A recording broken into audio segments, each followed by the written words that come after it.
Entrevista Venevisión, líder en opinión. Gracias por acompañarnos como siempre en Entrevista Venevisión. Ya estamos listos para iniciar nuestra conversación con el invitado del día de hoy. Él es Stalin González, dirigente de la oposición, miembro de la mesa de negociación en México.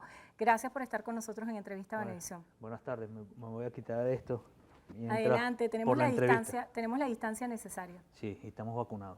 Así es. Importante analizar los resultados de las elecciones de este 21 de noviembre, el boletín que ofrece la Unión Europea señalando que existen irregularidades en el proceso, aunque también hay un reconocimiento de mejoras en las condiciones de este evento electoral. Quisiera conocer sus impresiones. Sí, lo primero es que, como lo dices, ¿no? Y como dice el informe de la Unión Europea, un informe que dice las cosas buenas y las cosas malas. Y para eso era que le exigíamos y luchamos porque viniera la observación internacional para que fuera presente, ¿no? Y que se corrijan las cosas que se haya que corregir, inhibió las cosas que haya que inhibir. Tuvimos un proceso, la verdad, tranquilo, salvando lo ocurrido en el Zulia, el lamentable fallecimiento que todavía está en investigación. Creo que tuvimos una campaña tranquila. Pero como lo dice el informe, pasaron cosas y esas cosas hay que corregirlas y a eso hay que hacerle un balance.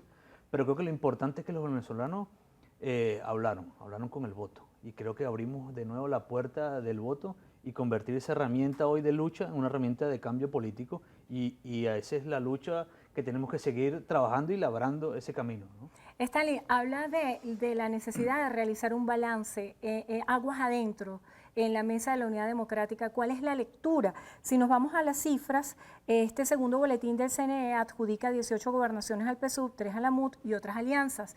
Está por definirse aún Barinas. ¿Qué se interpreta con estos resultados? Sobre todo cuando usted ofreció declaraciones donde decía vamos a ganar más gobernaciones que en el 2017. ¿Se equivocó en su pronóstico? ¿Qué falló en esta proyección que usted hizo? No, yo creo que nunca me gustó hablar de resultados en números, ¿no? Porque era muy difícil saber el futuro. Lo que sí yo creo es que el resultado la gente habló y hay un voto. Lo que queda claro, uno, con lo que ves, es que este país dejó de ser chavista.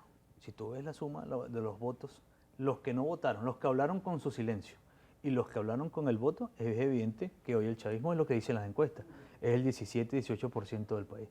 ¿Qué tenemos que buscar? Una unidad mucho más amplia, una unidad que de verdad sea amplia y unitaria. Haber utilizado la tarjeta de la unidad como un mecanismo sectario creo que no era la opción. Tuvimos que haber convertido a la tarjeta de la unidad como una herramienta para la gente, para que demostrara su descontento. Creo que hoy tenemos un resultado en alcaldías importantes del país. El número es la vez que la oposición ha tenido más alcaldías en todo este tiempo. 63 alcaldías de la Mesa de la Unidad Democrática, de la Alianza Democrática, 38 y 22 de otras.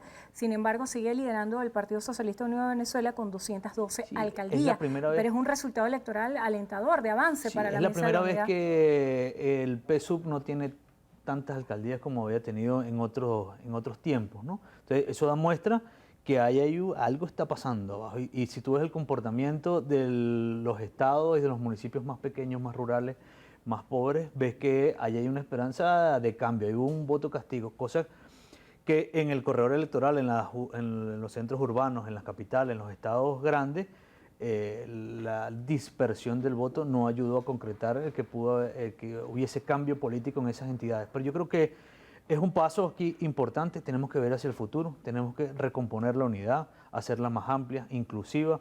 Yo creo que hay que, agradecerle, le decía antes de la entrevista, a mí me impresionó, la capacidad que tuvimos los partidos de tener una maquinaria electoral tan rápido. O sea, la capacidad de los testigos, si ves el informe de la Unión Europea, dice que la unidad o que la oposición había mucho más testigos en las mesas que el PSUV. Eso quiere decir que ahí hay una estructura, ahí hay una estructura que está abajo, que quería ir a la elección, que quería votar, que quería trabajar por la elección, y esta elección nos permitió reconectar a esa estructura con la gente.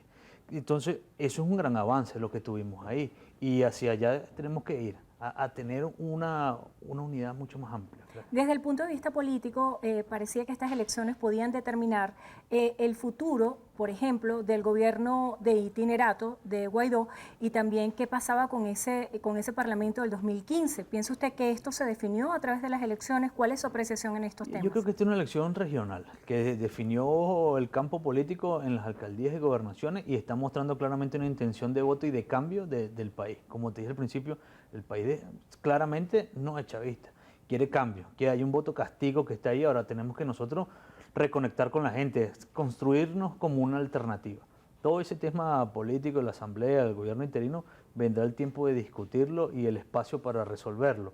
Pero creo que hoy lo importante es que los venezolanos votamos por alguien, buscaron quién podía resolverle su problema en la alcaldía, en la gobernación, y entender que los venezolanos están pasando una necesidad y que están buscando quién los ayuda a superar esa crisis que hoy vive el país. Stanley, usted es miembro de la Comisión de Diálogo que se desarrolla en México. ¿Piensa usted que después de las declaraciones del presidente cuando aseveró que de momento no se va a reanudar el diálogo por lo que él llama el secuestro de Ale Saab, qué piensa usted, cuál es el próximo paso para que se reanude este diálogo?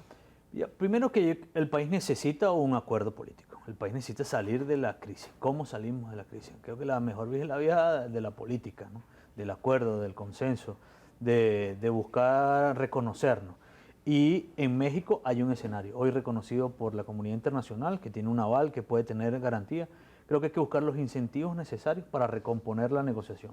Sea cual sea, creo que todo el esfuerzo que hay que hacer estos días por recomponer ese espacio, que los venezolanos podamos tener la oportunidad de resolver nuestro problema, los venezolanos, que tengamos como garante a la comunidad internacional, y hacia allá parte de nuestro esfuerzo debe estar como dirigente político. Uno, reconstruir la unidad, hacerla más amplia, buscar los acuerdos necesarios y prepararnos para el futuro, porque lo que está claro es que el país quiere cambio, y si hay acuerdo en México, que es lo que todos queremos, o en la negociación, va a haber elecciones presidenciales y de la Asamblea.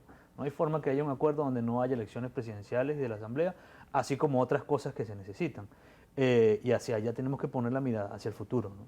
Hablando de ese futuro, el presidente de la Asamblea Nacional, Jorge Rodríguez, hacía la propuesta de incorporar a Fuerza Vecinal y Alianza Democrática en este proceso de diálogo. ¿Cómo lo ve usted siendo parte de la mesa de diálogo y de la mesa de la Unidad Democrática? Creo que, primero, esas son decisiones de la oposición. Eso es como que si yo me ponga a decirle a Jorge Rodríguez que por qué no incluye al PCB en la mesa de negociación, o por qué no incluye a otras fuerzas disidentes del chavismo. Creo que es una decisión de la oposición, que tenemos que discutirla, que tenemos que hacer más amplio todo, sí, pero es una decisión de la oposición. El gobierno no es quien, ni Jorge Rodríguez es quien para decirle a la oposición qué hace o qué deja de hacer. Creo que sí estamos claros y tener la madurez, la madurez política de entender que la oposición no toda es la mesa de la Unidad Democrática, la oposición toda no está en la plataforma unitaria, y entender que hay un país que necesita espacio político y buscar la manera de incluirlo. Cuando se habla de la oposición y las diferentes voces que hacen vida dentro de la oposición, uno desde afuera se pregunta, ¿qué hace falta para que exista ese bloque unitario por parte de la unidad? Ustedes han planteado hacer procesos de diálogo, negociación, como lo quieran llamar, en lo interno. Mire, creo que yo soy de los que hablo con todo el mundo, y creo que es parte de la política, hay que hablar con todo el mundo. Podemos tener posiciones. Tengo una posición política muy distinta a otros compañeros, pero eso no quiere decir que no hablemos. Creo que parte de lo que nos ha pasado es que no hablamos, como pasaba con el régimen. O sea, aquí Chávez le enseñó a este país que el que hablara con el otro era un traidor, y se han ido tumbando esos muros. Aquí hay que buscar la manera de entendernos, de hablarnos. No hay forma de conocer tu posición si no hablamos. Creo que debemos hacer todo ese esfuerzo a lo interno de la unidad, a lo interno de la oposición, buscar los puntos coincidentes. El país nos necesita. Hay un país que está ahí esperando salidas de la política. Creo que si hay un mensaje del 21 de noviembre es que el país quiere votar. 9 millones de personas. Ahora el país necesita también creer en la política y en los políticos. Y eso parte por hacer una reflexión nosotros y dar las respuestas necesarias. Y hablando de ese país que demanda soluciones, el tema económico sigue siendo la prioridad para los venezolanos. A su juicio, ¿estas elecciones de alguna manera van a tener algún impacto en lo económico en el futuro del país? Yo creo que está claro que empezamos a tener instituciones más legítimas. Para que haya economía fuerte, deben haber instituciones fuertes. Necesitamos que la economía venezolana crezca, que el trabajo tenga valor, que hoy tenga valor. Hoy trabajamos y su valor es muy poco. Ahora, ¿qué hacemos? Necesitamos tener una economía fuerte, pero con instituciones fuertes, con poder judicial que funcione, que haya independencia de poderes. Parte de la misión electoral del informe dice que no haya Estado de Derecho.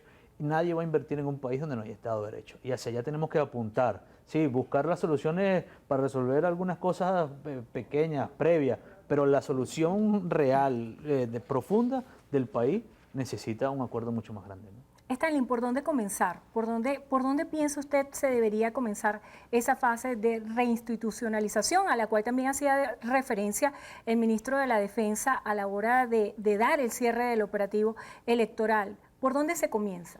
Yo creo que lo primero es reconocernos, reconocer que ni el gobierno pudo acabar con la oposición en 20 años, ni la oposición ha podido acabar con el gobierno en menos. Entonces, primero reconocernos, entender que tenemos posiciones, porque hay un país que está esperando soluciones. Entonces, el que nos reconozcamos va a hacer que lo demás fluya, que fluya más rápido, y entender que necesitamos instituciones, un poder judicial independiente, que el voto es la manera, pero un voto que sea libre, un voto donde la gente no sea coercionada, un voto que tenga un Estado que promueva el voto, no que coercione el voto. Entonces, creo que reconocernos va a abrir muchas puertas y en eso estamos, ¿no? En eso estamos trabajando. En lo económico, Stanley, que es lo cotidiano, lo que la gente espera obtener soluciones y que cuando nosotros tenemos aquí invitados voceros del gobierno, siempre argumentan que la política de sanciones promovida por una parte de la oposición es la gran responsable de la crisis económica que hoy vivimos todos los venezolanos. ¿Qué le dice usted a eso? Yo creo que la crisis, todos entendemos y sabemos que la crisis no la causaron las sanciones. La crisis fue un modelo económico y político que quebró el país. Ahora, que las sanciones hacen mucho más difícil salir de la crisis económica, eso es verdad. Para construir el camino del levantamiento de sanciones debe haber un camino de reinstitucionalización del país. Y eso es lo que se ha planteado en México. Bueno, vayamos al proceso de elegir un nuevo TCJ, elegir un nuevo Poder Judicial, una nueva Fiscalía, una nueva Contraloría, que haya... Si no hay instituciones sólidas y hay democracia y separación de poderes, es muy difícil que la comunidad internacional empiece al levantamiento de sanciones. Yo creo que el régimen está claro de eso y por eso también ha abierto un poco la puerta. Yo creo que parte de nosotros, bueno, busquemos más puntos de coincidencia porque el país necesita que haya un acuerdo para que todos los que están afuera regresen y los que estamos aquí en Venezuela podamos vivir bien, ¿no? ¿Cuál pudiera ser su reflexión final acerca de este evento del 21 de noviembre en pocas palabras? No, creo que el país quiere votar, que el país ve el voto como una herramienta de lucha, que tenemos que convertir en una herramienta de cambio. Hay una oportunidad para los que hacemos política desde la oposición, una oportunidad de lograr el cambio político, pero entender que ese cambio es paso a paso, que no pueden haber apuros y que tenemos que reconocer que el chavismo es una fuerza política.